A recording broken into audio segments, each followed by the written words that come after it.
Last class में मैंने आपको इलेक्ट्रोमैग्नेटिक फोर्स बताया था और मैंने कहा था इलेक्ट्रोमैग्नेटिक के 4 एग्जांपल हैं, normal, friction, tension and spring force. Normal मैंने डिस्कस कर दिया था, आज हम फ्रिक्शन डिस्कस करेंगे। देखिए, मैंने आपको थोड़ा सा रिवाइज करा दूं। पिछली क्लास में मैंने ये बताया था आपको, मैंने आपसे कहा था कि अगर हम एक बॉडी को ग्राउंड पे रखें तो ग्राउंड एटम से बना होता है जिसके अंदर इलेक्ट्रॉन्स मूव करते रहते हैं, ठीक है। सिमिलरली बॉडी भी एटम से बनी है जिसमें इलेक्ट्रॉन्स मूव करते रहते हैं ऐसे। और क्योंकि हम इलेक्ट्रोमैग्नेटिक फोर्स में पढ़ चुके हैं कि 2 मूविंग चार्जेस एक दूसरे पर इलेक्ट्रोमैग्नेटिक फोर्स लगाते हैं, तो ग्राउंड के मूविंग इलेक्ट्रॉन्स ब्लॉक के मूविंग इलेक्ट्रॉन्स पर एक फोर्स लगाते हैं इलेक्ट्रोमैग्नेटिक। ये जो इस तरह से बताया मैंने, ये मैं आपको पढ़ा चुका हूँ लास्ट क्लास में कि कोई भी 2 मूविंग चार्जेस एक दूसरे पे इलेक्ट्रोमैग्नेटिक फोर्स लगाते हैं due to their electric field and magnetic field. ये लास्ट क्लास में डिस्कस हो चुका है। अच्छा, अब इसके अंदर ग्राउंड के पास जो एटम है उसके अंदर इलेक्ट्रॉन्स रिवॉल्व करते हैं। आपने केमिस्ट्री में पढ़ा होगा, एटम के अंदर इलेक्ट्रॉन सर्कुलर पाथ में चलते हैं और ब्लॉक के पास जो एटम है उसके अंदर भी इलेक्ट्रॉन सर्कुलर पाथ में चलते हैं। तो ग्राउंड के मूविंग इलेक्ट्रॉन ब्लॉक के मूविंग इलेक्ट्रॉन पर एक इलेक्ट्रोमैग्नेटिक फोर्स लगाएंगे जिसे हमने लास्ट क्लास में नाम क्या दिया था, कांटेक्ट फोर्स, ठीक है। और फिर मैंने ये कहा था कि सिंस ये फोर्स इंक्लाइंड है, इसको हमने ब्रेक कर दिया था 2 पार्ट में, x part and y part. ये मैंने एक्सप्लेन कर दिया था लास्ट क्लास में। वाई पार्ट को हमने नॉर्मल नाम दिया था और एक्स पार्ट को हमने फ्रिक्शन नाम दिया था। ये सब मैं आपको लास्ट क्लास में पढ़ा चुका हूं, हल्का सा रिवाइज करा। तो अगर आप सही से देखें तो फ्रिक्शन क्या है? फ्रिक्शन एक इलेक्ट्रोमैग्नेटिक फोर्स है, मतलब एक ऐसा फोर्स है जो मूविंग चार्ज से पैदा हुआ और ये वो फोर्स है जो सरफेस के अलोंग लगता है, सरफेस के परपेंडिकुलर नहीं, वो भी लगता है, मतलब उसे हम फ्रिक्शन नहीं कहते, उसे हम क्या बोलते हैं, नॉर्मल कहते हैं। बेसिकली इलेक्ट्रोमैग्नेटिक फोर्स जो है वो ना एक्स में लगता ना वाई में, वो लगता है इंक्लाइन, जिसे हम कांटेक्ट फोर्स कहते हैं। मगर क्योंकि इंक्लाइन फोर्स में काम करना मुश्किल होता है तो हमने उसे ब्रेक कर दिया एक्स और वाई पार्ट में। ये मैंने आपको बताया था लास्ट क्लास में, हम किसी भी इंक्लाइन फोर्स को 2 हिस्सों में तोड़ सकते हैं, एक्स और वाई। जो काम एक्स और वाई करेगा वही काम ये एक करता है। ये हमारी चॉइस होती है, आइदर हम इंक्लाइन फोर्स में काम करें या उसकी जगह एक्स और वाई में काम करें। ये मैंने आपको लास्ट क्लास में एक्सप्लेन कर दिया। तो बेसिकली इलेक्ट्रोमैग्नेटिक फोर्स तो ये है। हाँ, इस पर काम करना क्योंकि मुश्किल है तो हमने इसको रिप्लेस किया इन 2 से। तो ये वाला जो पार्ट है ना, सरफेस के पैरेलल वाला, इसे हम फ्रिक्शन कहते हैं। तो अगर हम पुरानी थ्योरी, लास्ट क्लास की थ्योरी से फ्रिक्शन को डिफाइन करें तो ऐसे करेंगे, friction is an electromagnetic force,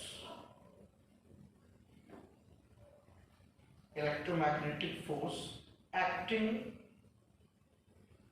parallel to surface in contact। ये फ्रिक्शन की डेफिनेशन बन गई। कहां से बनी है? उस थ्योरी से जो हमने लास्ट क्लास में पढ़ी थी, ठीक है। तो फ्रिक्शन क्या है? Friction is an electromagnetic force, एक ऐसा फोर्स है जो मूविंग चार्ज के बीच में लगा है। और कहां लगता है? ये सरफेस के पैरेलल लगता है। कौन से सरफेस के? वो वाला सरफेस जो कांटेक्ट में है, किसके? किसी दूसरी बॉडी के। जैसे इस बॉडी के एक सरफेस ये है, एक ये है, एक ये और एक ये है। हाँ, लेकिन ये और ये किसी के कांटेक्ट में तो है नहीं। ये वाला कांटेक्ट में है ग्राउंड के, इसके पैरेलल लगेगा। तो हर सरफेस के पैरेलल नहीं लगता फ्रिक्शन। फ्रिक्शन उस सरफेस के पैरेलल लगता है जो सरफेस किसी दूसरे के साथ कांटेक्ट में हो, ठीक है। ये मतलब है फ्रिक्शन। अच्छा, ये तो हो गया मीनिंग, लास्ट क्लास की थ्योरी से लिया मैंने मीनिंग, ठीक है।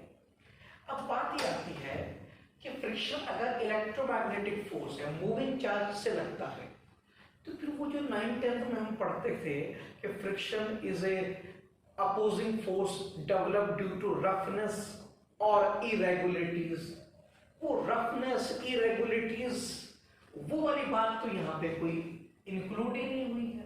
हमने 9th-10th में पढ़ा था फ्रिक्शन वो फोर्स है जो सरफेस के रफनेस से आता है, यहां तो हम रफनेस की कोई बात ही नहीं कर रहे हैं। तो वो रफनेस क्या था जो 10th में पढ़ा था, हाँ वो बता देता हूं। देखो ऐसा होता है कि अगर मैं एक परफेक्ट स्मूथ बॉडी लूं, परफेक्ट स्मूथ, और उस पर एक ब्लॉक रखूं, तो ग्राउंड के जो एटम्स होते हैं और बॉडी के जो एटम्स होते हैं वो बिल्कुल इक्वल डिस्टेंस पे आएंगे। क्यों? स्मूथ का मतलब होता है बिल्कुल एक जैसा, यूनिफॉर्म, बिल्कुल, ठीक है। तो अगर परफेक्ट स्मूथ सरफेस होगा तो बिल्कुल परफेक्ट हॉरिजॉन्टल सरफेस होगा, तो एटम्स के बीच की दूरी जो है वो हर जगह एक जैसी होगी। और अगर एटम की दूरी एक जैसी होगी तो इलेक्ट्रोमैग्नेटिक फोर्स जैसा राइट में डेवलप होगा वैसा लेफ्ट में। इलेक्ट्रोमैग्नेटिक फोर्स वो फोर्स होता है जो मूविंग चार्ज लगाते हैं। तो ग्राउंड के मूविंग इलेक्ट्रॉन ब्लॉक के मूविंग इलेक्ट्रॉन पे जो फोर्स लगाए, अब क्योंकि यहाँ के इलेक्ट्रॉन और यहाँ के इलेक्ट्रॉन इक्वल डिस्टेंस पे होंगे तो इलेक्ट्रोमैग्नेटिक फोर्स जैसा राइट में होगा वैसा लेफ्ट में होगा।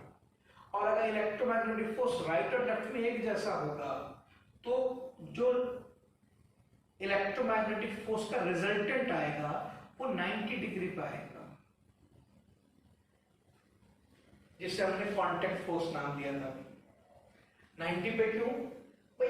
अगर राइट के इलेक्ट्रॉन और लेफ्ट के इलेक्ट्रॉन का डिस्टेंस सेम है तो जैसा फोर्स राइट में वैसा लेफ्ट है, तो रिजल्टेंट फोर्स जितना एंगल राइट से बनाएगा उतना एंगल लेफ्ट से बनाएगा। और दोनों तरफ एंगल सेम हो ऐसा तो एक ही एंगल होता है 90 राइट 90 लेफ्ट। तो अगर परफेक्ट स्मूथ सरफेस हम ले लें, हाँ देखिए परफेक्ट स्मूथ सरफेस दुनिया में होता नहीं, अगर हम ले लें तो आपका इलेक्ट्रोमैग्नेटिक फोर्स ऐसे लगेगा वर्टिकली अपवर्ड, और अगर ऐसे लगेगा तो सर ये तो सारा फोर्स वाई में चला गया ना, और जो फोर्स परपेंडिकुलर होता है उसे तो हम नॉर्मल कहते हैं, आपका फ्रिक्शन तो जीरो हो गया, क्योंकि फ्रिक्शन तो वो इलेक्ट्रोमैग्नेटिक फोर्स होता है जो सरफेस के पैरेलल लगता है। अब सरफेस के पैरेलल तो कोई फोर्स ही नहीं आएगा, देखो क्यों? तो सारा फोर्स तो परपेंडिकुलर चला गया आपका, तो परफेक्ट स्मूथ में फ्रिक्शन डेवलप ही नहीं होगा। लेकिन अगर हम रियल सरफेस लें तो बेटे जो रियल सरफेस होता है ना, रियल सरफेस परफेक्टली हॉरिजॉन्टल नहीं होता है, बेसिकली वो इरेगुलर सरफेस होता है, उस पे डस्ट पार्टिकल्स भी पड़े होते हैं, माइन्यूट डस्ट पार्टिकल भी पड़े होते हैं। तो रियल सरफेस जो होता है वो थोड़ा सा इरेगुलर होता है, परफेक्टली हॉरिजॉन्टल नहीं होता, धूल मिट्टी के पार्टिकल भी पड़े होते हैं, इसे कहते हैं रफ सरफेस। अब जब ऐसे सरफेस पे हम बॉडी रखते हैं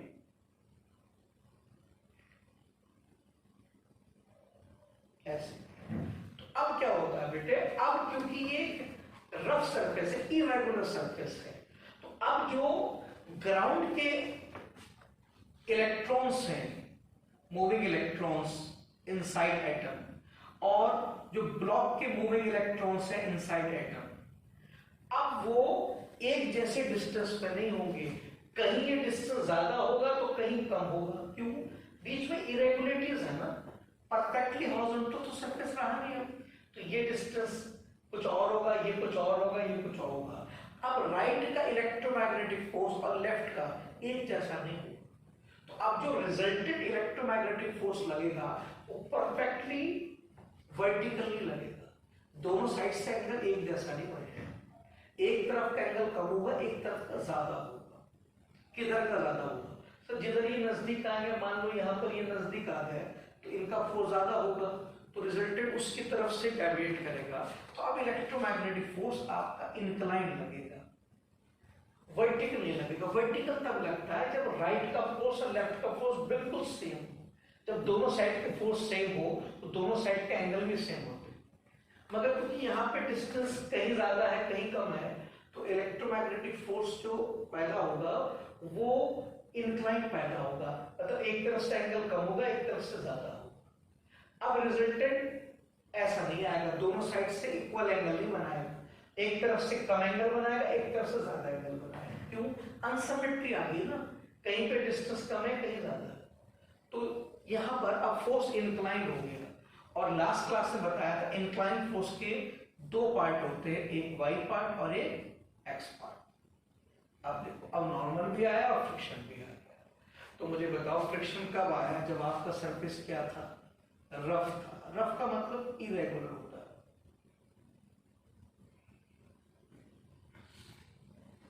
तो फ्रिक्शन है तो electromagnetic force, no doubt. By concept friction एक इलेक्ट्रोमैग्नेटिक फोर्स है, एक ऐसा फोर्स है जो मूविंग इलेक्ट्रॉन से पैदा होता है। लेकिन ये आपको देखने को तभी मिलेगा जब रफ सरफेस होगा। अगर आपने परफेक्ट स्मूथ सरफेस ले लिया तो सारा इलेक्ट्रोमैग्नेटिक फोर्स नॉर्मल की तरफ चला जाएगा, फ्रिक्शन में नहीं आ पाएगा। तो फ्रिक्शन नो डाउट है तो इलेक्ट्रोमैग्नेटिक फोर्स, लेकिन ये आता तभी है जब सरफेस क्या हो? रफ हो। सरफेस का रफ होना जरूरी है। रफ सरफेस होगा तभी इलेक्ट्रोमैग्नेटिक फोर्स इंक्लाइन लगेगा, और जब इंक्लाइन लगेगा तो उसके दो पार्ट आएंगे, एक वाई पार्ट और एक एक्स पार्ट, और एक्स पार्ट को हम फ्रिक्शन कहते हैं। तो फ्रिक्शन के लिए रफनेस का होना जरूरी होता है, ठीक है। और नेचर में आपको पता है सारे सरफेस रफ ही होते हैं, परफेक्ट स्मूथ तो कहीं होता ही नहीं। तो आप ये समझिए नेचर में तो फ्रिक्शन होता ही है। फिर भी मैं बात को ऐड कर देता हूं। हमने क्या लिखा था? Friction is an electromagnetic force acting parallel to surface in contact. आगे ऐड कर देता हूं बात को, and it is developed due to roughness, और रफनेस को इरेगुलरिटीज भी कहते हैं।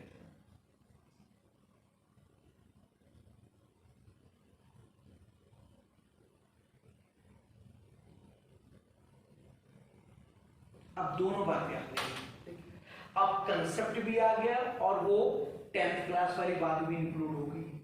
तो अब पूरा कंसेप्ट देखो क्या है कि भाई फ्रिक्शन है तो इलेक्ट्रोमैग्नेटिक फोर्स, एक ऐसा फोर्स जो दो मूविंग चार्ज से पैदा होता है। दूसरी बात, ये फोर्स सरफेस के पैरेलल लगता है। तीसरी बात, ये फोर्स तभी आएगा जब सरफेस क्या होगा? रफ या फिर इरेगुलर होगा। नहीं तो मैंने आपसे कहा सारा इलेक्ट्रोमैग्नेटिक फोर्स नॉर्मल में चला जाएगा, ठीक है। तो लास्ट क्लास में मैंने इलेक्ट्रोमैग्नेटिक फोर्स पढ़ा दिया था, वो थ्योरी में मान के चलना हो आपको आती है। नॉर्मल पढ़ा दिया था मैंने लास्ट क्लास में, आज फ्रिक्शन डिस्कस करना, ठीक है। तो ये फ्रिक्शन का मैंने मीनिंग बताया आपको, लेकिन ये मीनिंग मैं आपको बता चुका हूँ लास्ट क्लास में, उसको थोड़ा सा रिवाइज किया है मैंने। ये सब मैं आपको चीजें बता चुका हूँ लास्ट क्लासेस के अंदर, उसका रिविजन किया। तो अब ये फ्रिक्शन का मीनिंग मैंने बता दिया, कोई डाउट हो तो देख लीजिए इसके। अच्छा, अब आता है कि भाई फ्रिक्शन का मीनिंग तो हो गया, इसका मैग्नीट्यूड क्या होगा, इसका डायरेक्शन क्या होगा। भाई हर चीज में हम तीन चीजें पढ़ना चाहते हैं, उसका मीनिंग, उसका मैग्नीट्यूड और उसका डायरेक्शन। तो मीनिंग तो हमने पढ़ लिया, ये बताया मैंने। अब हमें इसका मैग्नीट्यूड चाहिए और इसका डायरेक्शन चाहिए। सो मैग्नीट्यूड और डायरेक्शन के लिए पहले हमें इसके टाइप्स पढ़ने होंगे, टाइप्स ऑफ फ्रिक्शन। वो क्यों? इसलिए कि अलग अलग टाइप का अलग अलग मैग्नीट्यूड है और अलग अलग डायरेक्शन है। तो मैं आपको बिना टाइप के नहीं बता सकता कि फ्रिक्शन की क्या वैल्यू होती है और क्या डायरेक्शन होता है। आप पहले टाइप्स पढ़ लीजिए, मैं उसके अंदर बता दूं। देखो फ्रिक्शन के तीन टाइप्स होते हैं, स्टैटिक फ्रिक्शन, दूसरा होता है स्लाइडिंग फ्रिक्शन,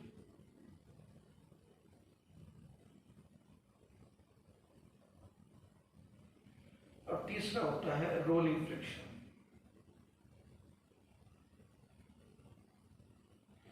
फ्रिक्शन के 3 टाइप्स होते हैं, स्टैटिक, स्लाइडिंग एंड रोलिंग। हम स्टैटिक से शुरू करते हैं।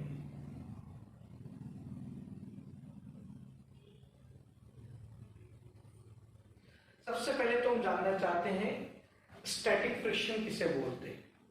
फ्रिक्शन किसे बोलते हैं वो तो हमने पढ़ लिया, स्टैटिक फ्रिक्शन किसे बोलते हैं। देखिए, स्टैटिक फ्रिक्शन उस फ्रिक्शन को बोलते हैं जो उन बॉडीज के बीच में लगता है जो रिलेटिव रेस्ट पे होते हैं।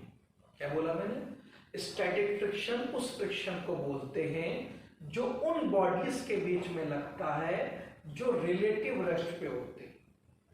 और दो बॉडी रिलेटिव रेस्ट पे तब होती हैं जब उनकी वेलोसिटी सेम हो। अगर दो बॉडीज की वेलोसिटी सेम है तो हम ये कहते हैं they are in relative rest, यानी कि वो एक दूसरे के रेस्पेक्ट में रेस्ट पे हो। ये मतलब है रिलेटिव रेस्ट का। जैसे अगर कोई बॉडी ग्राउंड पे रखी है तो आपको पता है ग्राउंड की वेलोसिटी क्या है? 0। ग्राउंड तो रेस्ट पे है और ब्लॉक भी रेस्ट पे है। तो अब क्योंकि ब्लॉक की वेलोसिटी भी 0, ग्राउंड की भी 0, तो बीच में जो फ्रिक्शन पैदा होगा ब्लॉक और ग्राउंड के बीच में, ये स्टैटिक फ्रिक्शन पैदा होगा। ऐसे इसलिए नहीं कि बॉडी रेस्ट पे है, इसलिए क्योंकि दोनों की वेलोसिटी सेम है। और दोनों की वेलोसिटी सेम होने से क्या आता है? रिलेटिव रेस्ट आता है। रिलेटिव रेस्ट कंडीशन है स्टैटिक की, रेस्ट स्टैटिक की कंडीशन नहीं है। उसी तरह से मान लीजिए हमारे पास 2 ब्लॉक है, एक मूव कर रहा है 3 मीटर पर सेकेंड से और दूसरा भी 3 मीटर पर सेकेंड से। अब कहने को तो दोनों मूव कर रहे हैं, हाँ, लेकिन दोनों की वेलोसिटी क्या है? सेम है, वैल्यू वाइज भी और डायरेक्शन वाइज भी। तो सिंस वेलोसिटी सेम है तो ये एक दूसरे के रेस्पेक्ट में क्या है? रेस्ट में। जब दो बॉडीज की वेलोसिटी सेम होती है तो एक दूसरे को वो रेस्ट पे नजर आते हैं। जैसे अगर मैं 10 मीटर पर सेकंड से आगे चल रहा हूं और मेरे पैरेलल ट्रेन भी 10 मीटर पर सेकंड से आगे चले, तो मुझे ये महसूस होगा कि ट्रेन क्या है? रेस्ट पे है, और ट्रेन को ये महसूस होगा कि मैं रेस्ट पे हूं, हालांकि दोनों चल रहे हैं। तो अब क्योंकि ये दोनों सेम वेलोसिटी से चल रहे हैं तो रिलेटिव रेस्ट की कंडीशन आ गई, तो इन दोनों ब्लॉक के बीच में जो फ्रिक्शन लगेगा यहां पर, ये स्टैटिक लगेगा। तो स्टैटिक फ्रिक्शन का मतलब समझ लीजिए। बहुत से लोग स्टैटिक का मतलब रेस्ट से लिखते हैं, रेस्ट नहीं, रिलेटिव रेस्ट। ठीक है, अब यहां तो कोई रेस्ट नहीं, दोनों मूव कर रहे हैं, क्या फ्रिक्शन कौन सा लगेगा? स्टैटिक लगेगा। ठीक है, तो मैं लिख देता हूं static friction is a friction which act between the surfaces of two bodies which are in a relative rest। और ब्रैकेट में लिख देता हूं relative rest means their velocities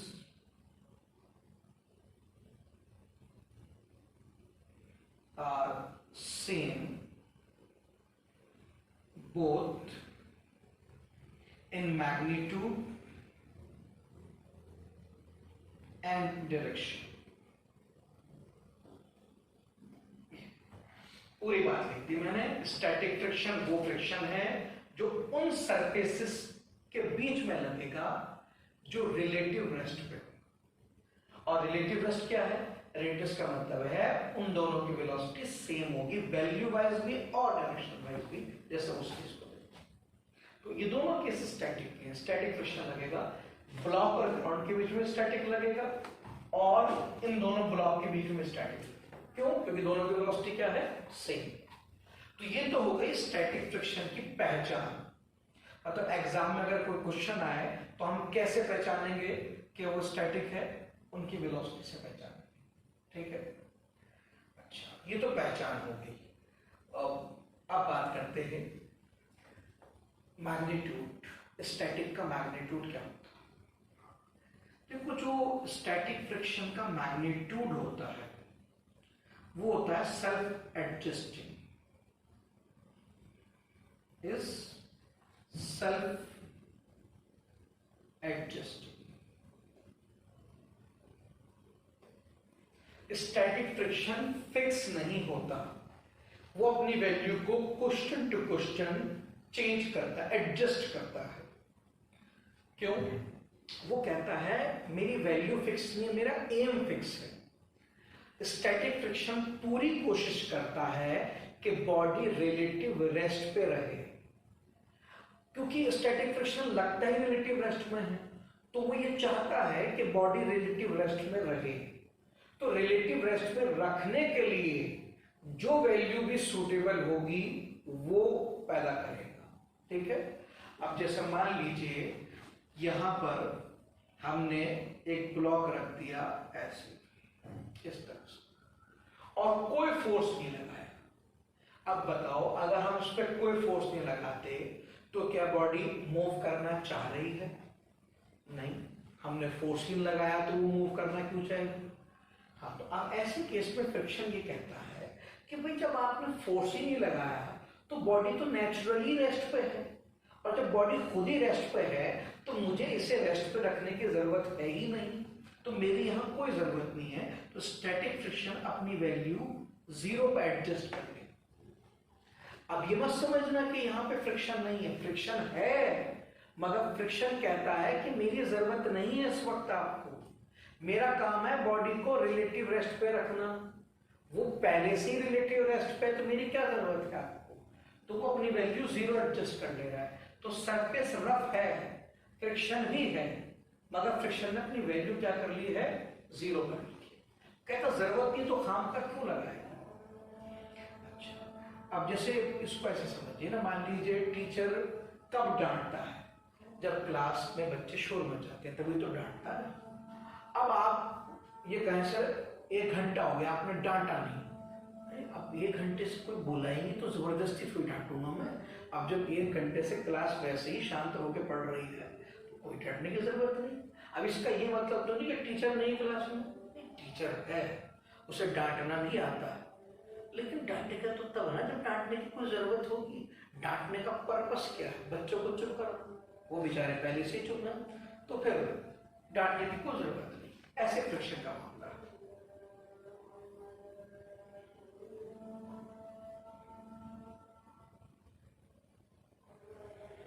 अब मैंने उसी ब्लॉक पे 2 न्यूटन का फोर्स लगा दिया, ठीक? अब बताओ, अब ये बॉडी रेस्ट पे रहेगी?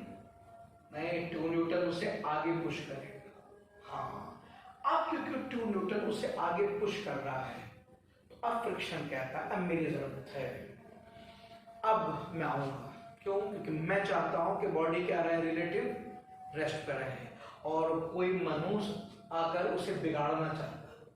मैं चाहता हूं बॉडी रिलेटिव रेस्ट पर रहे और ये चाहता है कि रिलेटिव रेस्ट न रहे, तो अब मुझे आना पड़ेगा कहां? लेफ्ट में। कितना? 2 न्यूटन। ये फोर्स बॉडी को राइट पुश कर रहा है, तो अपोज करने के लिए मैं लेफ्ट आऊंगा। इसने 2 न्यूटन से पुश करने की कोशिश की, मैं भी 2 लूंगा ताकि मेरा फोर्स इसको क्या कर दे? बैलेंस कर दे और बॉडी रिलेटिव रेस्ट पे रहे। ये काम है फिर स्टैटिक फ्रिक्शन का। स्टैटिक फ्रिक्शन चाहता है कि बॉडी रिलेटिव रेस्ट पे मेंटेन रहे, वो बिगड़े नहीं। तो अब उसके लिए जिसकी जरूरत हो कितना लगेगा ना। अब पहले कोई जरूरत नहीं थी तो 0 था, अब आपने 2 लगाया तो वो 2 हो गया। अब जैसी जरूरत पड़ेगी वैसा लगेगा। अब आप इसी बॉडी पे फोर्स फिर से बदल दें। आपने लगा दिया मान लो 5 न्यूटन, हाँ, तो अब फ्रिक्शन 5 न्यूटन हो जाएगा। क्यों? क्योंकि अब 5 न्यूटन चाहता है कि बॉडी मूव करे और फ्रिक्शन चाहता है कि बॉडी रेस्ट पे रहे। तो अब फ्रिक्शन अपनी वैल्यू 5 न्यूटन रखेगा, अपनी वैल्यू बढ़ा लेगा ताकि ये उसको बैलेंस करे। तो बताओ फिक्स कहां है फ्रिक्शन? फ्रिक्शन कहीं पे 0 है, कहीं 2 है, कहीं 5। और देखो केस नहीं बदला, वही ब्लॉक वही ग्राउंड, वही ब्लॉक वही ग्राउंड, लेकिन yet case to case friction अपनी वैल्यू क्या कर रहा है? चेंज कर रहा है, जरूरत के हिसाब से अपनी वैल्यू चेंज कर रहा है। हमने वही तो कहा, static friction is self adjusting. Static friction fix नहीं होता है, वो अपनी वैल्यू को बदलता रहता है जरूरत के हिसाब से। बस वो ये कोशिश करेगा कि बॉडी हर हाल में रिलेटिव रेस्ट में रहे, ये मतलब है सेल्फ एडजस्टिंग। अब इसमें एक डाउट आता है, कोई कितना ही एडजस्टिंग क्यों ना हो, हर चीज का एक मिनिमम और एक मैक्सिमम होता है। तो static friction no doubt self adjusting है, ये अपनी वैल्यू कम ज्यादा कर सकता है जरूरत के मुताबिक, कहां से कहां तक एडजस्ट कर सकता है।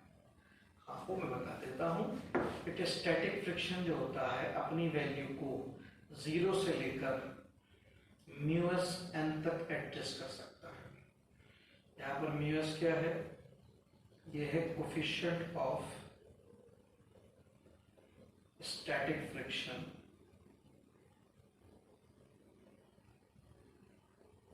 एन क्या है,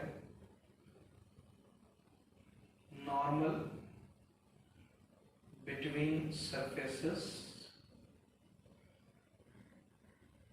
where friction is required। देखो, स्टैटिक फ्रिक्शन सेल्फ एडजस्टिंग है, जरूरत के हिसाब से अपनी वैल्यू को बदलता है, लेकिन कहां से कहां तक बदलता है। स्टैटिक फ्रिक्शन 0 से लेकर म्यूएसन तक अपनी वैल्यू को एडजस्ट कर सकता है, इससे ज्यादा एडजस्ट नहीं कर सकता और इससे कम नहीं कर सकता। ये सबसे बड़ी वैल्यू में म्यूएस क्या है, ये एक तरह का कोफिशिएंट है, कांस्टेंट है, coefficient of static friction. Constant value given होती है क्वेश्चन। एन क्या है, नॉर्मल, नॉर्मल फोर्स जो लास्ट क्लास में पढ़ाया था वही। किसका नॉर्मल, उन सरफेस का नॉर्मल जहां पे आपको फ्रिक्शन चाहिए।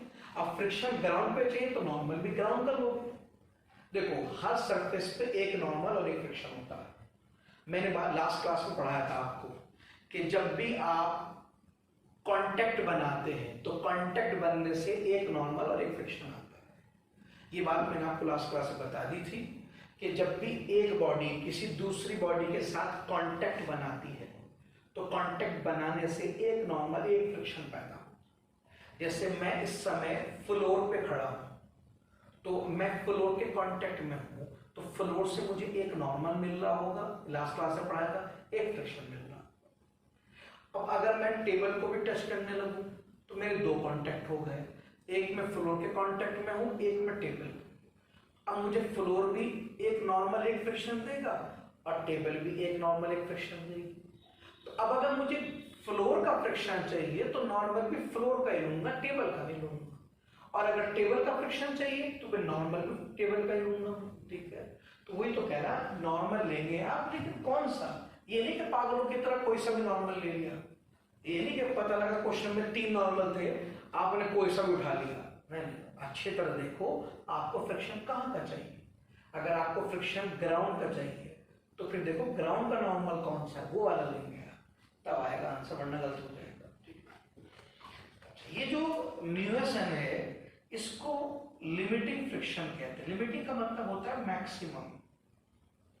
तो बताना चाह रहा है कि ये इसकी लिमिटिंग वैल्यू है, इससे ज्यादा ही एडजस्ट नहीं हो सकता है। ठीक है, और अगर किसी ने इससे ज्यादा वैल्यू लगा दी तो देखो, किसी ने इससे ज्यादा फोर्स लगा दिया है तो फिर स्टैटिक फ्रिक्शन इससे ज्यादा तो आ नहीं सकता। अगर मान लो तुमने एक फोर्स लगा दिया जिसकी वैल्यू म्यूएसन से ज्यादा है तो फिर फ्रिक्शन जो स्टैटिक फ्रिक्शन है वो इतना तो डेवलप नहीं हो सकता। स्टैटिक की मैक्सिमम वैल्यू म्यूएसन होती है। तो इस केस में क्या होगा, इस केस में बॉडी मूव कर जाएगी आपकी, बॉडी विल मूव, और मूव कर जाएगी तो फिर फ्रिक्शन स्टैटिक नहीं रहेगा। कौन सा आगे आएगा, स्लाइडिंग हो जाएगा। स्टैटिक फ्रिक्शन की एक लिमिट है बेटे, अप टू म्यूएसन वो एडजस्ट हो सकता है और अप टू म्यूएसन वो बॉडी को रेस्ट पे रख सकता है।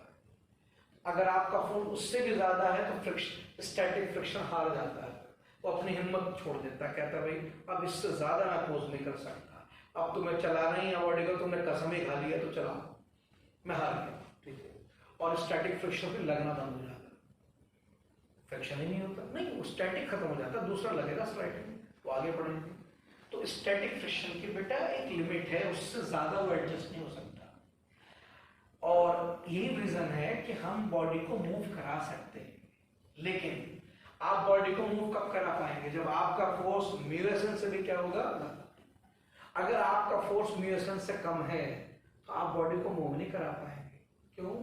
जितना फोर्स आप लगाओगे उतना ही स्टैटिक लगा देगा और आपके जस्ट अपोजिट लगा देगा और आपके फोर्स को बैलेंस कर देगा बॉडी को लेके भी। इसीलिए अगर मैं किसी टेबल पे ऐसे फोर्स लगाऊं थोड़ा सा, तो टेबल हिल थोड़ी गई, तो मेरे फोर्स का क्या हुआ? कुछ नहीं, जितना फोर्स मैंने लगाया था उतना ही ग्राउंड के फ्रिक्शन ने लगा दिया और मुझे बैलेंस कर दिया। तो मैं इसे कब चला सकता हूँ? अगर मैं इतना फोर्स लगाऊं कि म्यूएसन से भी क्या हो जाए ज्यादा, तो फिर मुझे पता है स्टैटिक म्यूएसन से ज्यादा डेवलप नहीं हो सकता, फिर ये टेबल मूव कर जाएगी। तो आप टेबल को तभी मूव करा पाएंगे जब आपका फोर्स म्यूएसन से भी क्या हो ज्यादा। अप टू म्यूएसन बॉडी रेस्ट पे रहेगी, क्योंकि स्टैटिक अपनी वैल्यू को आपके फोर्स के बराबर रखकर आपको बैलेंस कर देगा। ठीक है, तो ये है स्टैटिक फ्रिक्शन के नेचर। तो इसका मैग्नीट्यूड बेटा फिक्स नहीं है, सेल्फ एडजस्टिंग। जो मैग्नीट्यूड के बारे में बताना था मैंने बता दिया। अब आते हैं डायरेक्शन पे।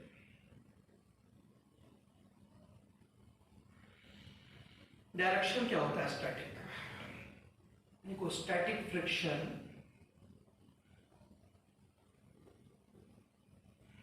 act parallel to surface in contact। तो पहली बात तो ये समझ लो, स्टैटिक फ्रिक्शन सरफेस के पैरेलल लगता है, किसी और डायरेक्शन में नहीं लगता। दूसरी बात, act parallel to surface in contact and has a tendency and it opposes the tendency of movement।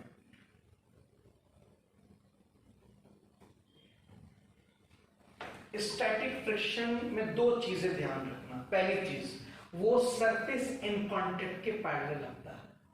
आपकी बॉडी का जो सरफेस कांटेक्ट में है विद अदर बॉडी, उसके पैरेलल लगता है। हर सरफेस के पैरेलल नहीं लगता, फ्रिक्शन उस सरफेस के पैरेलल लगता है जो कांटेक्ट में है। दूसरी बात, ये अपोज करता है टेंडेंसी ऑफ मूवमेंट। मूवमेंट को अपोज नहीं करता, उसकी कोशिश। टेंडेंसी किसे बोलते हैं? कोशिश को। मतलब ये देखो, बॉडी मूव करना कहां चाह रही है, उसको अपोज करो। ध्यान रखना, फ्रिक्शन, स्टैटिक फ्रिक्शन मूवमेंट को अपोज नहीं कर रहा है, मूवमेंट के लिए जो कोशिश की जा रही है उसको अपोज कर रहा है। ठीक है, फर्क है थोड़ा सा। मूवमेंट अलग चीज होती है, मूवमेंट की टेंडेंसी अलग चीज होती है। तो स्टैटिक फ्रिक्शन में दो बात ध्यान रखना। पहली बात, ये सरफेस इन कांटेक्ट के पैरेलल लगता है। दूसरी बात, ये अपोज करता है टेंडेंसी ऑफ मूवमेंट। ठीक है, ध्यान रखना। टेंडेंसी का मतलब ये है कि जैसे मान लीजिए आपने एक ब्लॉक रखा और उस पर F फोर्स लगाया राइट में।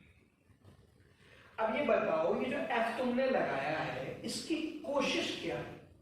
इसकी कोशिश ये है कि ये ब्लॉक को राइट ले जाना चाहता है। तो फोर्स की टेंडेंसी क्या है? बॉडी को राइट ले जाने की।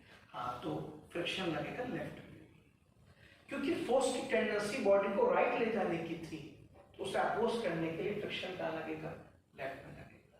तो फ्रिक्शन ने किसको अपोज किया? मूवमेंट की टेंडेंसी। क्या मूवमेंट को अपोज नहीं किया? वो मुझे नहीं पता, मूवमेंट से मेरा कोई मतलब नहीं। बल्कि मुझे तो ये नहीं पता ये बॉडी मूव हुई भी है या नहीं हुई है। स्टैटिक फ्रिक्शन का मूवमेंट से कोई लेना देना नहीं होता। स्टैटिक फ्रिक्शन जो है बस ये देखता है कि बॉडी मूव करने की कोशिश कहाँ कर रही है। कोशिश को अपोज कर दो, बाद की बाद में देखी जाएगी। मूवमेंट तो बाद में आता है बेटे पहले आप फोर्स लगाते हैं, फोर्स के अकॉर्डिंग फ्रिक्शन डेवलप होता है, फिर रिजल्टेंट फोर्स से बॉडी मूव करती है। बॉडी का मूवमेंट आता है सारे फोर्स लगने के बाद, बॉडी मूव करती है नेट फोर्स के अराउंड। अब देखो, जैसे मान लीजिए मेरी बॉडी पे एक फोर्स 10 न्यूटन राइट लगा, एक 20 न्यूटन लगा, तो मैं कहाँ मूव करूंगा? जिधर 10 लगा, नहीं, जिधर रिजल्टेंट होगा। अब 10 इधर, 20 इधर, रिजल्टेंट कहाँ होगा? इधर होगा, क्योंकि 20 बड़ा है ना, तो रिजल्टेंट फोर्स इधर आएगा, तो मैं फाइनली इधर मूव करूंगा। ठीक है, तो बेटे मूवमेंट अलग चीज होती है, मूवमेंट तो बाद में आती है, सारे फोर्स लगने के बाद। किसी भी बॉडी के अंदर जो मूवमेंट आता है वो रिजल्टेंट फोर्स से आता है, तो फ्रिक्शन तो पहले लग जाता है, बल्कि मूवमेंट तो बॉडी में फ्रिक्शन लगने के भी बाद में आती है। आप फोर्स लगाते हैं, उससे बॉडी मूव करने की कोशिश करती है, उसको अपोज करने के लिए फ्रिक्शन लगता है। जब फ्रिक्शन लग जाता है तो उसका रिजल्टेंट फोर्स निकलेगा ही, उस रिजल्टेंट फोर्स के अकॉर्डिंग फाइनली फिर बॉडी मूव करती है। मूवमेंट तो बिल्कुल बाद में आता है, फ्रिक्शन लगने के भी बाद में आता है। ठीक है बेटे, तो फ्रिक्शन जो है मूवमेंट को अपोज नहीं करता, टेंडेंसी को अपोज करता है। अच्छी तरह देख लो, फिर मैं दूसरा केस बताऊं।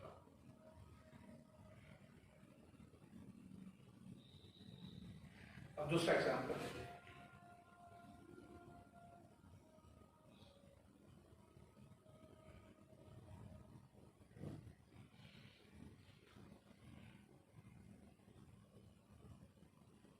मान लीजिए एक आदमी ग्राउंड पे खड़ा है, ठीक, जैसे मैं खड़ा हूं उस तरह से लो। अब बताओ मेरी बॉडी पे कौन कौन से फोर्स लग रहे हैं? भाई एक तो ग्रेविटेशनल फोर्स लग रहा होगा, अर्थ का मास मेरे मास को अपनी तरफ नीचे अट्रैक्ट कर रहा होगा, एक तो ये लग रहा होगा mg, ये मैंने पढ़ाया था ग्रेविटेशनल फोर्स आपको। और क्या लग रहा होगा? अब क्योंकि आदमी फ्लोर के कांटेक्ट में है, तो फ्लोर के कांटेक्ट में आने से एक नॉर्मल फोर्स पैदा होता है। कहां पर? लास्ट क्लास में पढ़ाया था, सरफेस के परपेंडिकुलर। सरफेस एक्स में तो नॉर्मल कहां लगेगा? वाई में। ये मैं आपको पढ़ा चुका हूं, सब ये नॉर्मल है चीज। और कुछ तो नहीं लग रहा? नहीं, और कुछ तो नहीं। तो अब ये बताओ, आपकी बॉडी पे एक तो नीचे mg लग रहा है, ये किसने लगाया? अर्थ ने। अर्थ के मास ने आपके मास को अपनी तरफ अट्रैक्ट किया। दूसरा, क्योंकि आप अर्थ के कांटेक्ट में हैं, तो मैंने बताया था कांटेक्ट में आने से एक नॉर्मल आता है सरफेस के परपेंडिकुलर। सरफेस एक्स में तो नॉर्मल कहां गया? वाई।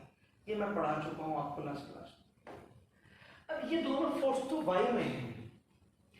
मान लीजिए इस आदमी को राइट की तरफ मूव करना है, जैसे मैं हूं, मैं ऐसे खड़ा हूं, मेरी बॉडी पे नीचे mg लग रहा है, ऊपर नॉर्मल लग रहा है, और मैं ऐसे खड़ा हूं, और मैं अब ये चाहता हूं कि मैं आगे की तरफ चलूं। अब आपको पता है कोई चीज चलती तब है जब उस पर कोई नेट फोर्स एक्ट करे, तो मैं आगे की तरफ तभी चल सकता हूं ना जब मेरे पास कोई आगे की तरफ फोर्स हो। सर मेरे पास तो राइट की तरफ कोई फोर्स ही नहीं है, मेरी बॉडी पे दो फोर्स लग रहे हैं, एक mg एक नॉर्मल। एक तो मेरी बॉडी पे नीचे mg लग रहा होगा, एक नॉर्मल लग रहा होगा, ये तो y में लग रहे हैं। मुझे y में नहीं चलना, मुझे x में चलना है। और आपको पता है मैं x में तब चल सकता हूं जब मेरे पास एक नेट फोर्स x में। अब मुझे बताओ मैं क्या करूं? मैं इस वक्त खड़ा हूं ऐसे, ठीक है, इस वक्त मेरी बॉडी पे दो फोर्स लग रहे हैं, mg एंड नॉर्मल, दोनों y में लग रहे हैं, और मुझे x में जाना है। तो बताओ मैं कैसे चलूं? बताओ मैं ऐसा कौन सा फोर्स लगाऊं जो x में आए? कोई है फोर्स मेरे पास? इस समय तो नहीं। और मुझे जाना है, क्योंकि मुझे घर जाना, भूख लग रही है, घर कैसे जाऊंगा मैं तो खड़ा हो गया। आगे चलने के लिए फोर्स चाहिए, फोर्स मेरे पास है नहीं, जो है वो तो y में है, मुझे तो x में चाहिए। तो मैं क्या करूंगा?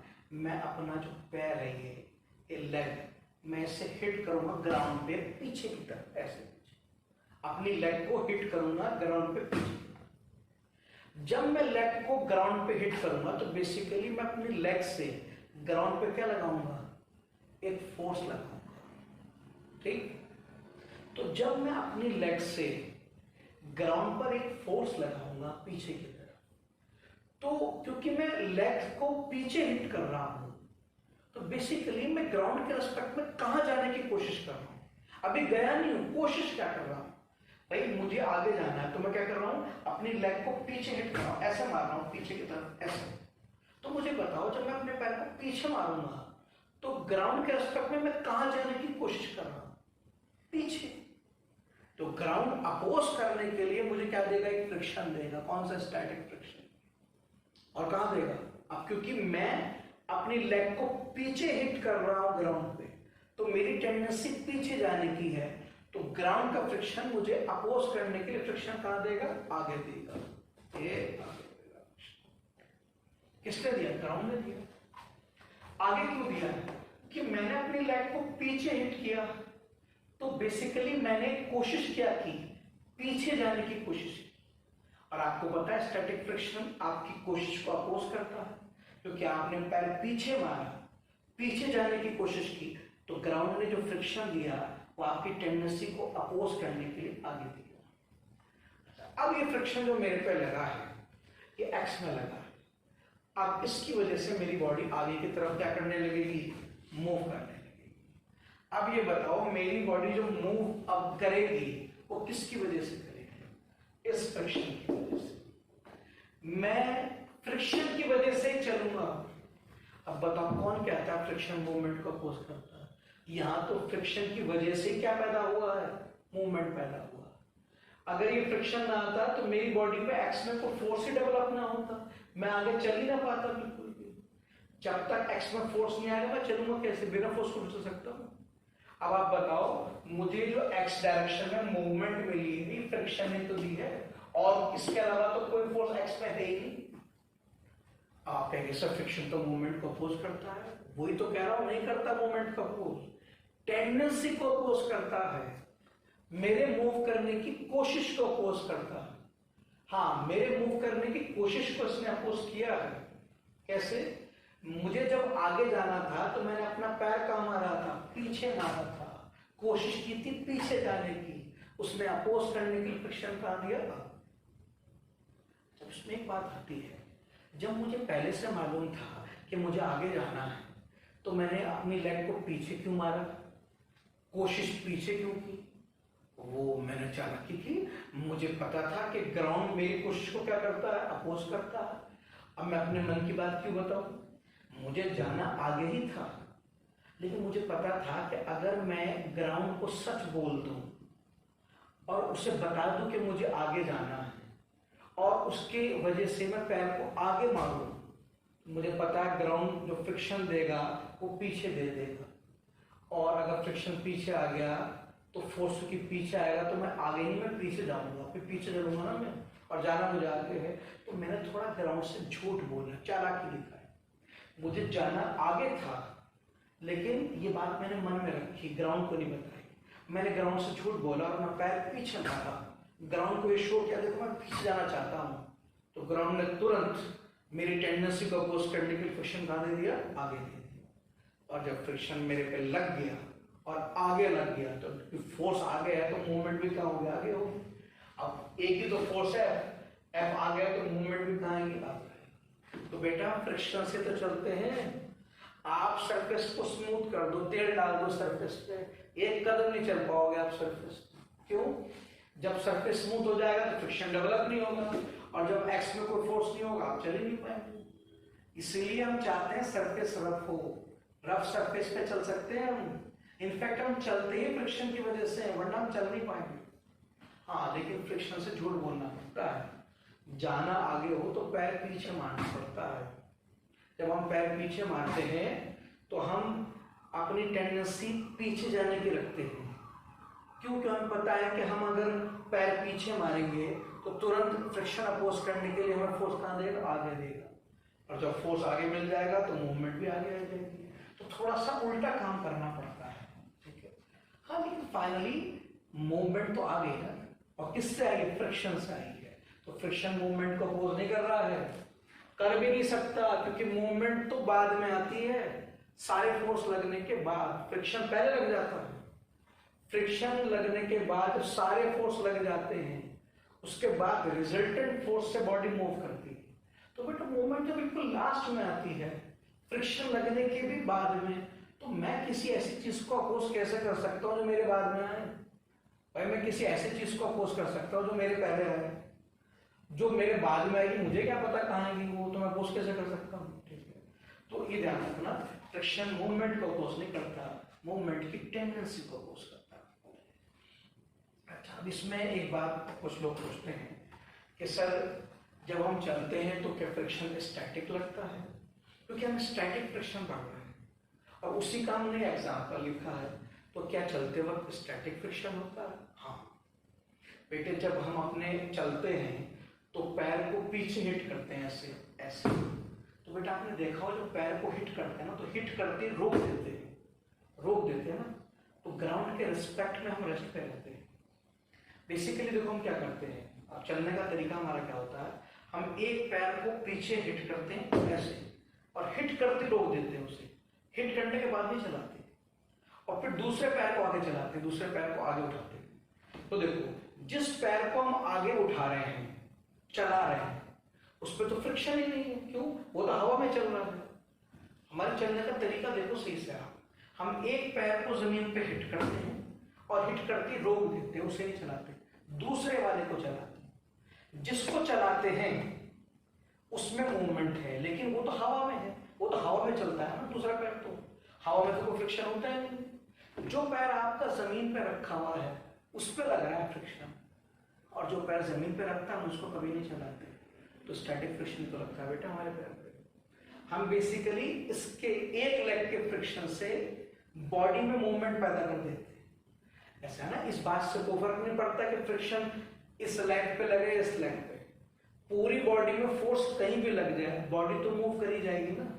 तो हम क्या करते हैं, हम एक पैर को जमीन पे रखते हैं, जिस पैर को जमीन पे रखते हैं उस पर फ्रिक्शन लगता है, और क्योंकि पैर जमीन पे रुका हुआ है तो स्टैटिक लगता है, और दूसरे पैर को चलाते हैं और जिसे चलाते हैं उसे हवा में चलाते हैं, हवा में तो कोई फ्रिक्शन होता नहीं ना। तो ये ध्यान रखना, हमारे मूवमेंट का स्टाइल थोड़ा अलग है, पैटर्न अलग है। हम देखो इस तरह चलते हैं, कभी चल के देखना, हम ऐसे चलेंगे, एक पैर को ऐसे जमीन में हिट करेंगे ऐसे पीछे की तरफ, ऐसे पीछे स्ट्रेट करते हैं, ये पीछे हिट करेंगे, तो क्योंकि हमारी मूवमेंट की टेंडेंसी पीछे जाने की होगी तो फ्रिक्शन कहाँ लगेगा? तो एक पैर को हम हिट करते हैं ऐसे, मगर हिट करते रोक देते हैं, फिर नहीं चलाते।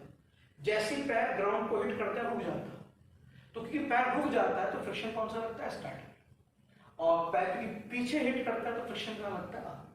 तो याद रखना, चलते वक्त फ्रिक्शन स्टैटिक होता है और फॉरवर्ड लगता है, ठीक है। फॉरवर्ड इसके लगता है तो क्या आप चलते वक्त पैर लगातार कहाँ हिट करते हो? पीछे हिट करते हो। तो इस बात को मैं लिख देता हूं, while walking friction is static and act forward।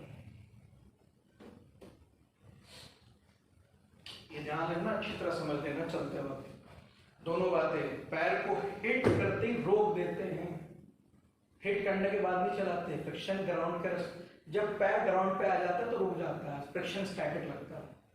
और क्योंकि पैर पीछे हिट करते हैं, हमारी कोशिश पीछे जाने की होती है, तो अपोज करने के लिए फ्रिक्शन कहाँ लगता है? ठीक है, तो याद रखना, फ्रिक्शन किसको अपोज करता है? मूवमेंट की टेंडेंसी। दूसरा एग्जांपल लेते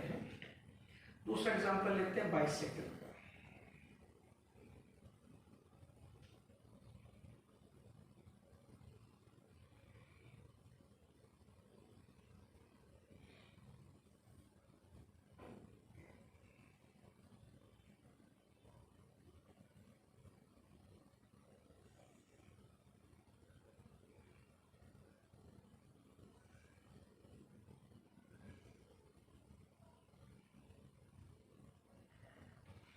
कि बाइसाइकिल में दो व्हील्स होते हैं जो आपस में कनेक्ट होते हैं इस मेटेलिक रॉड के जरिए। एक रॉड लगी होती है, दोनों व्हील्स को कनेक्ट करके चलती है। ये पैडल होता है, ये घुमाने के लिए, और ये पैडल चेन के थ्रू कनेक्ट होता है रियर व्हील से ऐसे। तो जब हमें साइकिल चलानी होती है तो हम पैडल को क्लॉकवाइज रोटेट करते हैं ऐसे। साइकिल चलाने के लिए इसे क्लॉकवाइज रोटेट करते हैं, पैडल रोटेट करते हैं, मगर पैडल चेन से कनेक्ट है, तो जब पैडल रोटेट होगा तो चेन भी रोटेट होगा, और चेन रियर व्हील से कनेक्ट है तो रियर व्हील भी रोटेट करेगा क्लॉकवाइज। ऐसे जब रियर व्हील क्लॉकवाइज रोटेट करेगा तो बताओ जो पार्ट ग्राउंड के कांटेक्ट में है वो कहां जाना चाहेगा? फ्रिक्शन तो यहां लगेगा कांटेक्ट पे, तो जरा सा डायरेक्शन देखो, ये व्हील ऐसे रोटेट करेगा, ऐसे रोटेट करेगा, ऐसे। अब बताओ जरा कहां जा रहा है पार्ट? पीछे। कहां जाने की कोशिश कर रहा है? पीछे। अब क्योंकि इस पार्ट की टेंडेंसी पीछे जाने की है तो ग्राउंड अपोज करने के लिए फ्रिक्शन कहां देगा? आगे देगा। अब क्योंकि फ्रिक्शन आगे लगा, फोर्स आगे लगा, तो तुम्हारी साइकिल आगे जाएगी। आप कहोगे सर टायर तो पीछे रोटेट कर रहा है, रोटेशन से नहीं जाती है, बॉडी जाती है फोर्स से आगे। कोई बॉडी आगे किससे जाती है? Due to force. ठीक है, तो बेसिकली आपने पैडल घुमा के क्या किया है? पैडल घूमने से छोड़ी गई साइकिल, साइकिल गई तुम्हारे फोर्स की वजह से। अगर ये फ्रिक्शन ना आता तो आप देख लो आपकी बॉडी पर कोई एक्स में फोर्स है नहीं, तो कैसे जाएगी आगे? बिना फोर्स के बॉडी मूव नहीं कर सकती। तो बेटा फोर्स तो अब आया है ना, अब चलेगी साइकिल, और क्योंकि फ्रिक्शन आगे आया तो साइकिल आगे चलेगी। तो फिर पैडल का क्या रोल है? पैडल का रोल ये है कि पैडल से हमने झूठ बोला है, हमने पैडल को रोटेट कराया क्लॉकवाइज। पैडल कनेक्ट था रियर व्हील से, वो भी रोटेट हुआ क्लॉकवाइज, और जब व्हील क्लॉकवाइज रोटेट हुआ तो हमारे ग्राउंड को लगा कि ये व्हील कहां जाने की कोशिश कर रहा है? पीछे। तो पैडल से बेसिकली हमने ग्राउंड को झूठ बुलवाया, हमने पैडल को क्लॉकवाइज रोटेट किया, उससे टायर क्लॉकवाइज रोटेट हुआ, जिसकी वजह से ग्राउंड को यह लगा कि व्हील पीछे जाने की कोशिश कर रहा है। और आपको पता है स्टैटिक फ्रिक्शन कोशिश को अपोज करता है, तो उसको लगा व्हील पीछे जाने की कोशिश कर रहा है, तो उसने तुरंत अपोज करने के लिए फ्रिक्शन का दे दिया आगे। और ये तो चाहते थे क्योंकि हमें आगे जाना था, तो हम चाहते थे फ्रिक्शन कहां डेवलप हो? आगे। अब फोर्स आगे लग गया तो आगे जाएगा, अब ये व्हील आगे जाएगा। ठीक, और वो नहीं, वो तो पैडल से कनेक्ट है नहीं, तो वो चलेगा कैसे?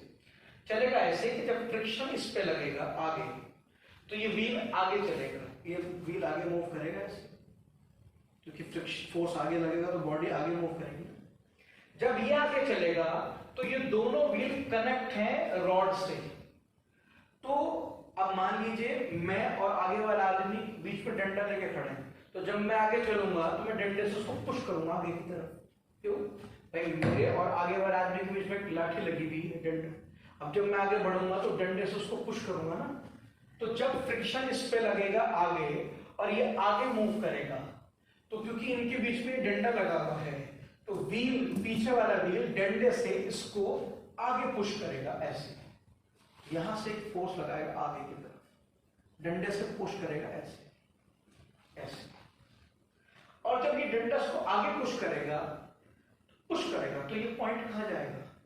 अब तुम आगे पुश कर रहे हो तो ये पॉइंट आगे जाने की कोशिश करेगा, तो ग्राउंड इसे फ्रिक्शन कहां देगा? पीछे।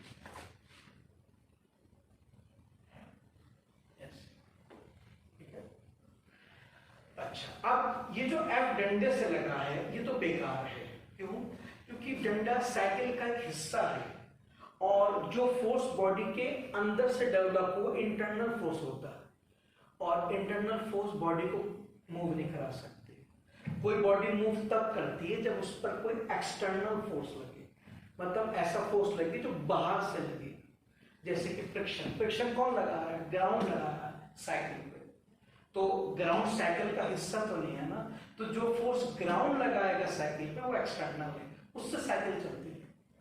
अब डंडे ने साइकिल पे लगाया, ये बेकार है, इंटरनल फोर्स है, इंटरनल फोर्स से बॉडी नहीं चलती। जैसे मान लीजिए मैं हूं, अब अगर मैं अपने हाथ से फोर्स आगे लगा लूंगा ऐसे ऐसे ऐसे में लगा लूंगा ऐसे, तो मैं चल पड़ जाऊंगा, जो इंटरनल फोर्स है मेरा। अब लगाते रहो, अपनी ताकत लगाते रहो, कोई फायदा नहीं। मेरी बॉडी आगे तब चलेगी जब कोई बाहर की चीज मेरे ऊपर फोर्स लगाए, तो ये फोर्स तो बेकार है, ये है।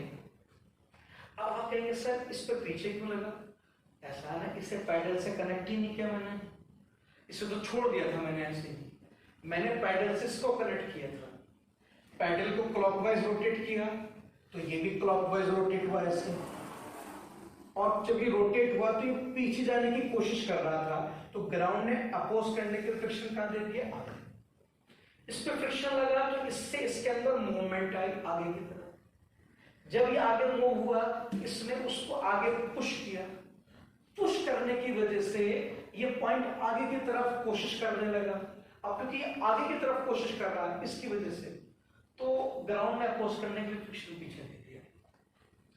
तो एक पे आगे एक पे पीछे कैंसिल नहीं होंगे, नहीं, वो पीछे वाला फ्रिक्शन बड़ा होता है, ये छोटा होता है। क्यों? वो डिजाइनिंग इस तरह से करते हैं लोग, यहाँ बैठता है वो, तो यहाँ पे वेट ज्यादा ट्रांसफर होता है, तो इफेक्ट यहाँ ज्यादा आता है। तो एफ हमेशा एफ डैश से ज्यादा होता है। ये मैं आगे आपको पढ़ाऊंगा, जो वैल्यू निकालना सिखाऊंगा। देखो पहले चैप्टर फोर्स के अंदर मैं सिर्फ फोर्स का मीनिंग बता रहा हूँ, मैग्नीट्यूड बता रहा हूँ, डायरेक्शन बता, सॉल्व करने का तरीका नहीं बता रहा। वो बताऊंगा, एक चैप्टर आएगा फिजिक्स में, लॉस ऑफ मोशन, वहां ये क्वेश्चन कराऊंगा एज एन न्यूमेरिकल। फिलहाल तो बस थ्योरी बता रहा हूँ, इस चैप्टर में सिर्फ थ्योरी बताऊंगा, ताकि जब फिजिक्स शुरू करें तो फिजिक्स में हमें कोई प्रॉब्लम ना आए। बेसिकली मैंने फिजिक्स भी शुरू नहीं किया था, वो तो आगे आएगी। फिलहाल तो मैं बेसिक चीजें बता रहा हूँ जो फिजिक्स को पढ़ने के लिए जरूरत पड़ेगी। तो फिलहाल थ्योरी बता रहा हूँ, कि न्यूमेरिकल करूंगा तो एफ की वैल्यू एफ डैश से ज्यादा आती है। तो क्योंकि एफ एफ डैश से ज्यादा आता है, तो नेट फोर्स जो लगेगा वो लगेगा एफ माइनस एफ डैश। कहाँ लगेगा? फॉरवर्ड। तो फिर आपकी ओवरऑल साइकिल भी कहाँ मूव करेगी? फॉरवर्ड मूव करेगी।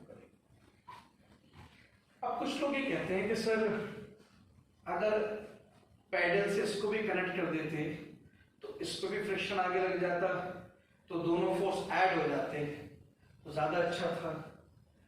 हाँ, लेकिन बेटा अगर दोनों टायर पैडल से कनेक्ट करेंगे तो फिर आपको बहुत ताकत लगानी पड़ेगी पैडल रोटेट करने के लिए, क्योंकि फिर पैडल से दोनों टायर को रोटेट करना पड़ेगा ना आपको। तो फिर आपको बहुत पैडल टाइट हो जाएगा, बहुत ज्यादा, एक साथ दो टायर को रोटेट करेगा ना। अब तो कमजोर आदमी, बच्चे, बूढ़े, ये तो चला नहीं पाएंगे साइकिल, ताकतवर ही चला पाएगा। तो नहीं, साइकिल सबके लिए बनाई जाती है ना, हर एज का ग्रुप चला सकता है। तो उसी बात हम इसे पैडल से कनेक्ट करेंगे तो ये हैंडल कैसे मोड़ेंगे? ऐसे चेन लगी होगी, तो चेन मोड़ेगी तो थोड़ा सा फिजिकल प्रॉब्लम आ जाती है। हो तो जाएगा सॉल्व, वो भी हो जाता है, मगर फिर उसमें और एडवांस मैकेनिक्स यूज करनी पड़ेगी, तो साइकिल की कॉस्ट बढ़ जाएगी, फिर साइकिल महंगी हो जाएगी। नहीं, साइकिल का तो पर्पस ही लिमिटेड कॉस्ट उसकी कम रखी जाती है और इस तरह से डिजाइन की जाती है कि हर तरह का आदमी चला सके, तो इसलिए डिजाइनिंग उसकी इस तरह से। तो अब ध्यान रखना, साइकिल में रियर व्हील पे फ्रिक्शन फॉरवर्ड लगता है, फ्रंट व्हील पे बैकवर्ड लगता है, ठीक है, इस तरह से चेक करना। कुछ लोग कहते हैं सर कार बाइक में क्या होता है? देखो बाइक का प्रिंसिपल तो साइकिल जैसे ही होता है, बिल्कुल सेम, रियर पे फॉरवर्ड, फ्रंट पे बैकवर्ड। हाँ, कार में ऐसा होता है, कार में दो व्हील इंजन से कनेक्ट होते हैं, दो व्हील ऐसे छोटे होते हैं खाली। अब कुछ कंपनीज फ्रंट व्हील को कनेक्ट करती हैं इंजन से, कुछ व्हील रियर व्हील को कनेक्ट करती हैं। जैसे बाहर कंट्रीज में ज्यादातर रियर व्हील को कनेक्ट करते हैं, रियर व्हील ड्राइव गाड़ियां होती हैं, और हमारी इंडिया में फ्रंट व्हील को कनेक्ट करते हैं। तो इंजन बेसिकली पैडल की तरह है, ठीक है। तो आप ये समझिए, कंसेप्ट समझिए, जो व्हील पैडल से कनेक्ट होता है उस पर फॉरवर्ड लगता है, और जो कनेक्ट नहीं होता उस पर बैकवर्ड। तो आप ये देखिए कार में कौन से व्हील पैडल इंजन से कनेक्ट है। कार में जो व्हील इंजन से कनेक्ट है उन व्हील पे फ्रिक्शन फॉरवर्ड लगेगा, और जो व्हील किसी से कनेक्ट नहीं उन पे बैकवर्ड लगेगा।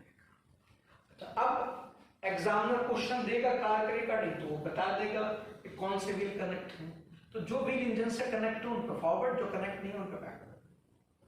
और अगर चारों व्हील कनेक्ट हो, हाँ ऐसी कार भी आती है जिसे हम 4 व्हील ड्राइव कहते हैं, जिसमें चारों कार इंजन से कनेक्ट है, तो फिर चारों पे फॉरवर्ड लगेगा।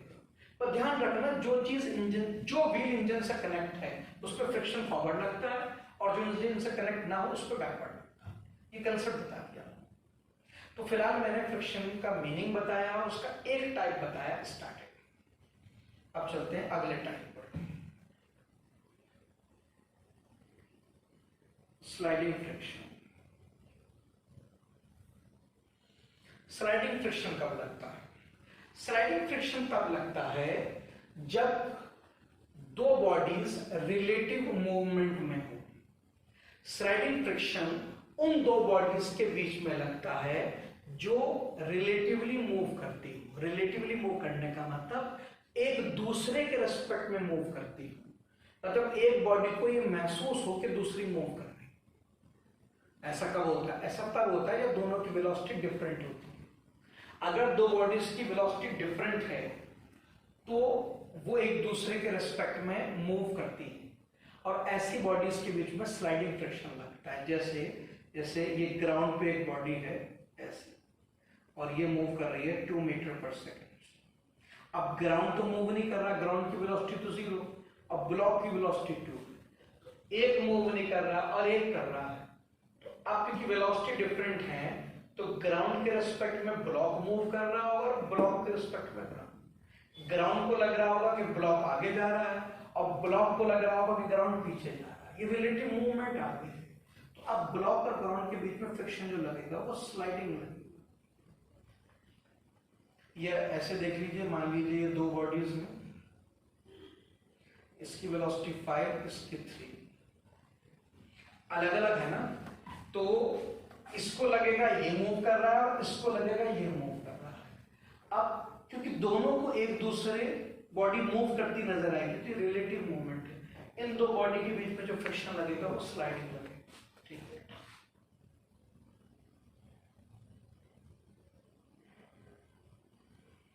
और इसमें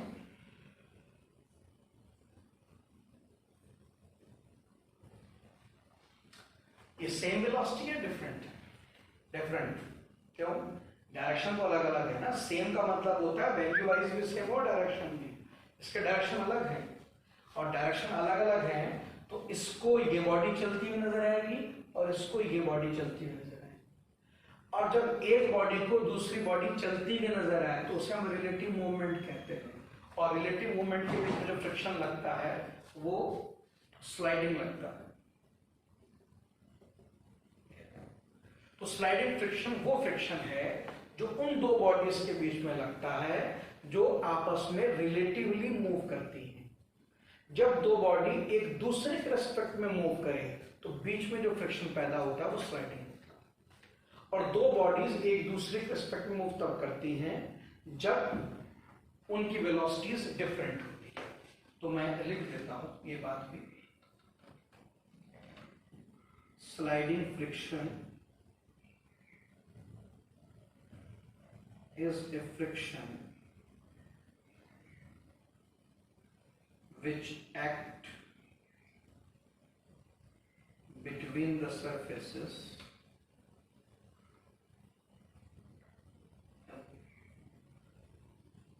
which are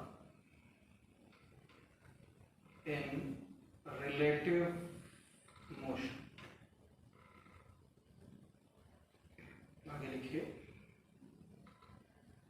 relative motion means velocities of both bodies are different either in magnitude or in direction। जो बात मैंने बताई वही लिखवा दी, कुछ अलग से नहीं लिखवाया है। समझ लीजिएगा स्टैटिक फ्रिक्शन कब लगता है। स्टैटिक का अपोजिट है। स्टैटिक मैंने बताया था तब लगता है जब दोनों की वेलोसिटी सेम हो, और स्लाइडिंग तब लगता है जब दोनों की वेलोसिटी डिफरेंट। आप कह सकते हैं स्लाइडिंग और स्टैटिक एक दूसरे के अपोजिट है। ये कहीं जहां स्टैटिक फ्रिक्शन होगा वहां स्लाइडिंग नहीं होता, और जहां स्लाइडिंग होगा वहां स्टैटिक नहीं होता, क्योंकि दोनों की कंडीशन एकदम अपोजिट है। अगर दोनों बॉडी की वेलोसिटी सेम है तो बीच में फ्रिक्शन स्टैटिक होगा, और दोनों की वेलोसिटी डिफरेंट है तो स्लाइडिंग होगा। यानी कि दोनों फ्रिक्शन एक साथ कभी नहीं आते, ठीक है, दोनों की कंडीशन जस्ट अपोजिट है। तो ये तो रहा इसका मीनिंग कि स्लाइडिंग फ्रिक्शन किसे कहते हैं। अब आते हैं मैग्नीट्यूड पर। देखिए, magnitude of sliding friction fix है, ये सेल्फ एडजस्टिंग है। जैसे स्टैटिक आपने पढ़ा था सेल्फ एडजस्टिंग है, ये सेल्फ एडजस्टिंग नहीं होता। ये तो फिक्स होता है म्यू के एन। म्यू के क्या है, एक तरह का कांस्टेंट है जो एग्जाम में दिया होगा, कोफिशिएंट ऑफ काइनेटिक फ्रिक्शन, और एन है normal between surfaces where friction is required. उस सरफेस का नॉर्मल जिस सरफेस का आपको फ्रिक्शन चाहिए। तो स्टैटिक की तरह ये सेल्फ एडजस्टिंग नहीं है, इसकी वैल्यू फिक्स होती है। इसकी वैल्यू है म्यू के एन। म्यू के एक तरह का कांस्टेंट है जो गिवन होगा क्वेश्चन में, और एन नॉर्मल है जो हमने पहले पढ़ा था, मगर उस सरफेस का जिसका तुम्हें फ्रिक्शन चाहिए, फिक्स वैल्यू। अच्छा, म्यू के जो होता है ये स्लाइटली लेस देन होता है म्यू एस से, हल्का सा कम होता है म्यू एस से। म्यू एस था कोफिशिएंट ऑफ स्टैटिक फ्रिक्शन, पहले पढ़ा, ये म्यू के, इसकी वैल्यू हल्की सी कम होती है, ज्यादा डिफरेंस नहीं होता। इसीलिए अगर एग्जामिनर ने एक ही म्यू दिया है तो आप ये मान सकते हैं कि म्यू एस म्यू के सेम। अगर क्वेश्चन में म्यू एस म्यू के अलग अलग दिए तो आप अलग अलग लीजिए, और अगर क्वेश्चन में एक ही म्यू दिया है तो आप ये मान लीजिए वही म्यू एस है वही म्यू के, क्योंकि जब एक ही दिया है और डिफरेंस भी काफी कम है तो आप दोनों को सेम मान सकते हैं। ठीक है। अच्छा, अगर मैं थोड़ा सा ग्राफ प्लॉट करूं, force versus friction, force applied versus friction. अगर मैं एक बॉडी पे फोर्स लगाऊं F, ऐसे मान लीजिए मैंने एक ब्लॉक रखा ग्राउंड पर और उस पर फोर्स लगाया, फोर्स अप्लाइड की, और मैं इसकी वैल्यू को धीरे धीरे इंक्रीज करूं फ्रॉम 0, 0, 1, 2, 3। तो देखो ऐसा है, जब आप फोर्स को कम रखेंगे तो क्योंकि आप कम टेंडेंसी बॉडी को मूव कराने की कोशिश करेंगे, तो स्टैटिक फ्रिक्शन आराम से उस फोर्स को बैलेंस कर देगा और आपकी बॉडी रेस्ट पे रहेगी। और फ्रिक्शन कौन सा लगेगा? स्टैटिक। हाँ, अगर आप फोर्स बढ़ाते बढ़ाते म्यूएसन से भी ज्यादा कर दें तो आपको पता है स्टैटिक म्यूएसन से ज्यादा डेवलप नहीं हो सकता, फिर आपकी बॉडी मूव कर जाएगी और फ्रिक्शन कौन सा आ जाएगा? स्लाइडिंग। तो बेटे जब आप फोर्स शुरू में कम लगाएंगे, कितना कम? म्यूएसन से कम। जब आपका फोर्स म्यूएसन से कम होगा तो फ्रिक्शन स्टैटिक लगता है, क्योंकि म्यूएसन तक फ्रिक्शन अपनी वैल्यू को एडजस्ट कर सकता है और वो आपके फोर्स को बैलेंस करके बॉडी को रेस्ट पे रख लेगा। तो अगर मैं इसका ग्राफ प्लॉट करूं बेटा तो इस तरह से आएगा, देखो 0 से म्यूएसन तक, यहां तक ये स्ट्रेट लाइन का ग्राफ होगा 45 डिग्री, और ये स्टैटिक फ्रिक्शन है। ये अप्लाइड फोर्स जब 0 होगा तो भी फ्रिक्शन स्टैटिक होगा, क्योंकि जब फोर्स 0 होगा तो बॉडी मूव नहीं करेगी, और जब फोर्स 0 होगा तो फ्रिक्शन भी 0 होगा। क्यों? जब बॉडी मूव ही नहीं कर रही है तो अपोज करने की कोई जरूरत ही नहीं, तो फ्रिक्शन की वैल्यू भी क्या होगी? 0। इनफैक्ट मैंने अभी बताया था पिछले केस में कि अप टू म्यूएसन फ्रिक्शन फोर्स को बैलेंस कर देता है और बॉडी स्टैटिक रहती है, तो यहां तक फ्रिक्शन स्टैटिक होगा। उसके बाद जब आपका फोर्स इससे भी ज्यादा हो जाएगा तो बॉडी मूव कर जाएगी, और मूव करने के बाद फ्रिक्शन कौन सा लगेगा? स्लाइडिंग लगेगी। तो आप देखो बेटे यहां तक, देखो ये यहां तक स्टैटिक फ्रिक्शन होता है और आगे स्लाइडिंग होता है। ये वैल्यू म्यूएसन होती है और ये म्यू है।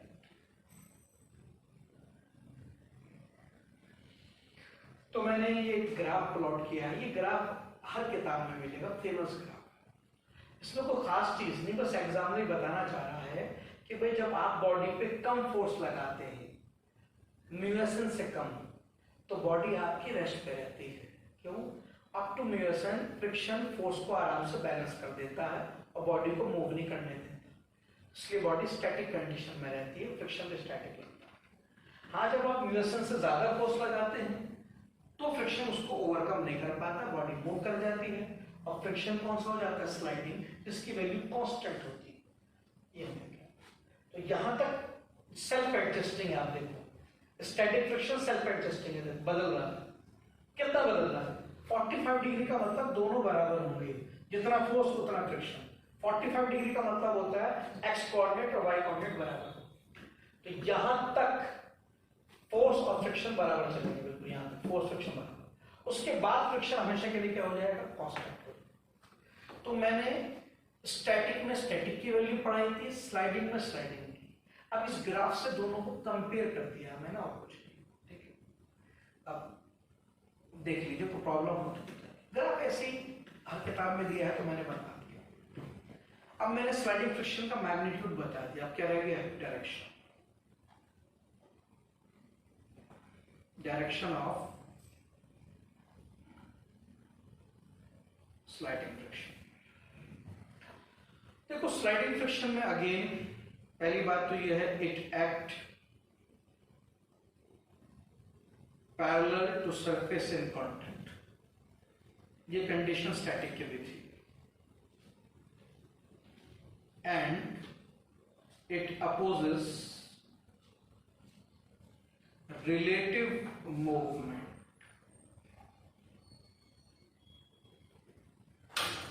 Sliding friction surface in contact के पैरेलल लगेगा, पहली बात।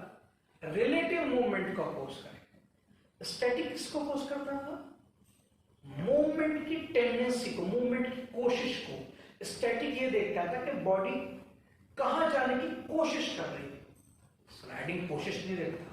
वो कहता मैं मूवमेंट ही देखूंगा, लेकिन कौन सी मूवमेंट, एब्सोल्यूट मूवमेंट नहीं, रिलेटिव मूवमेंट। रिलेटिव का मतलब मैं अपने रेस्पेक्ट में देखूंगा।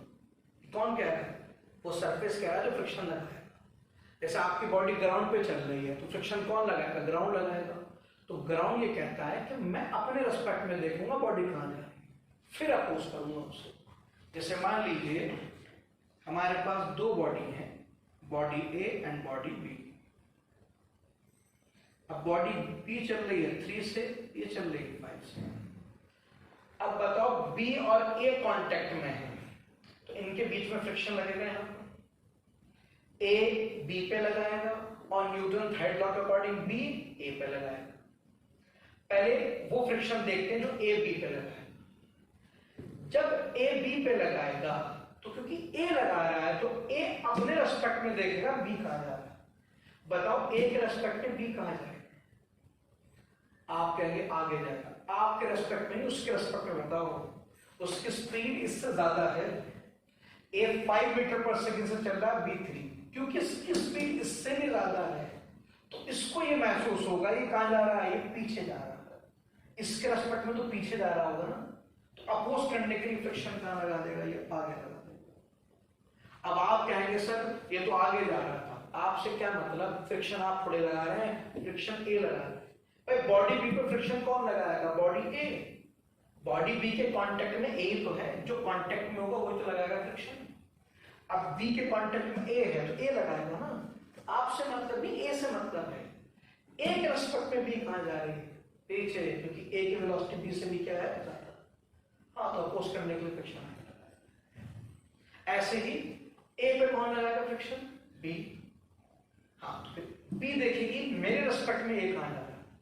अब बी के रेस्पेक्ट में ए तो कहां जाएगा, आगे, क्योंकि उसकी वेलोसिटी ज्यादा है तो फ्रिक्शन लगाएगा पीछे। रिलेटिव मूवमेंट देखना पड़ता है यहाँ पर देखना पड़ता है। जैसे ए अगर बी पे लगा रहा है तो ए लगा रहा है ना, तो ए देखेगा मेरे रेस्पेक्ट में बी कहां जा रहा है। अगर राइट जा रहा है तो लेफ्ट लगाऊंगा, लेफ्ट जा रहा है तो राइट लगाऊंगा, इस तरह से। और एग्जाम्पल देखते हैं।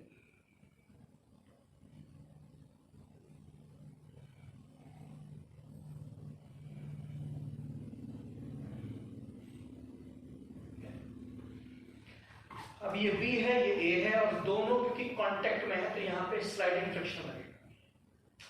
कौन किस पे लगाएगा, A B पे लगाएगा और B A। हम वो फ्रिक्शन देखते हैं जो A B पे लगाएगा। सिंस A लगाएगा B पर तो A अपने रेस्पेक्ट में देखेगा B कहां जा रहा है। अब ए के रेस्पेक्ट में बी कहां जाएगा? आगे, क्योंकि बी की वेलोसिटी से ज्यादा है। तो ए के रेस्पेक्ट में क्योंकि बी आगे जाएगा तो अपोज करने के लिए फ्रिक्शन कहां लगेगा? पीछे लगेगा। ये कौन सा फ्रिक्शन है? जो ए ने बी पे लगाया। सिमिलरली बी किस पे लगाएगा? ए पे लगाएगा। कहां? अब बी अगर लगाएगा ए पर तो बी देखेगा मेरे रिस्पेक्ट में ए कहां है। अब बताओ बी के रिस्पेक्ट में ए कहां जाएगा? अब क्योंकि बी की स्पीड ए से भी ज्यादा है तो बी को ये लगेगा ए कहां जा रहा है? पीछे। तो अपोज करने के लिए फ्रिक्शन कहां लगा देगा? आगे। तो ये ध्यान रखना, यहाँ पे रिलेटिव मूवमेंट देखनी पड़ती है। अगर बी लगाएगा ए पर तो बी देखेगा कि मेरे रिस्पेक्ट में ए कहां जा रहा है। अगर आगे जा रहा है तो पीछे लगाऊंगा, पीछे जा रहा है तो आगे लगाऊंगा।